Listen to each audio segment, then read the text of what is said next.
मुंबईतून सुरू होते. त्यांचं स्वागत करण्यासाठी मुंबईत भाजप आणि एकनाथ शिंदे यांच्या पक्षानं जोरदार पोस्टरबाजी केली आहे. का त्यांना स्वीकृत नगरसेवक करायचं आहे का? इथे स्वीकृत करायचं आहे ठाण्यात किंवा मुंबईमध्ये? त्याला येड्यांचा बाजार आहे. या लोकांची येड्यांची जत्रा भरलेली. परदेशी अध्यक्ष, प्रधानमंत्री, नेते येतात आणि जातात.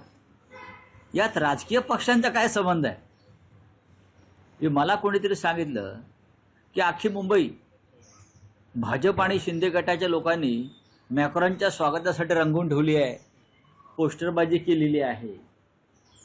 बहुतेक मॅक्रॉन त्याच्या निवडणुकीला प्रचारासाठी आता या लोकांना बोलवेल. एकनाथ शिंदे, अमित साटम, माझ्याकडे प्रचाराला या.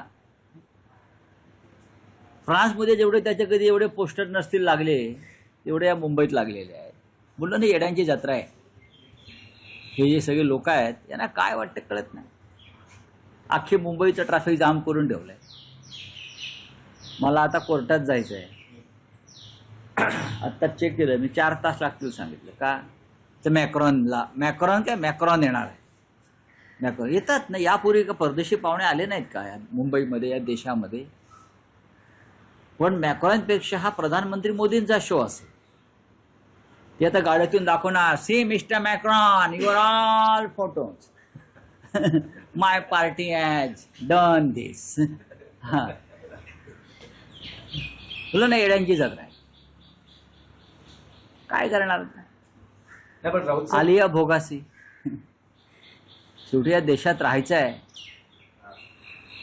तापसी पन्नू ना, तापसी पन्नू ही तिच्या तोंडून निघालेले जे शब्द आहेत, नमस्कार करून, मुझे देश में रहना है, ही या देशाची स्थिती आहे. तुम्हाला या पहिले काय म्हणायचे, इस देश में रहना होगा तो वंदे मातरम कहना होगा. आता काय, इस देश में रहना होगा तो मोदी मोदी करना होगा. हा, हे जाऊन सांगा कोणतरी मॅक्रॉनला. पण रावसाहेब, असं दिसतं आहे की 2 पक्षांमध्ये स्पर्धा आहे. कोण जास्त जोरात स्वागत करतंय, भाजप की शिंदे शिवसेना? जी पोस्टर्सचं युद्ध दिसतं आहे. नाही, कदाचित मॅक्रॉनच्या सरकारमध्ये उपमुख्यमंत्री पदाची सुद्धा स्पर्धा सुरू होईल भविष्यामध्ये, की आमचा एक माणूस फ्रान्समध्ये उपमुख्यमंत्री करा. काही मुलं, हे येड्यांची जत्रा आहे. हे सरकार आणि हे पक्ष म्हणजे येड्यांची जत्रा आहे. हे बघा, मॅक्रॉन सुद्धा हसेलाच. मॅक्रॉन त्याच्या बायकोला फोन करून सांगेलाच. हेच ते मॅक्रॉनने त्यांच्या बायकोने त्यांच्या कन्फडात मारली होती विमानात आणि टीव्हीवर पाहिलं. ठीक आहे, चांगलं आहे, करा स्पर्धा करा.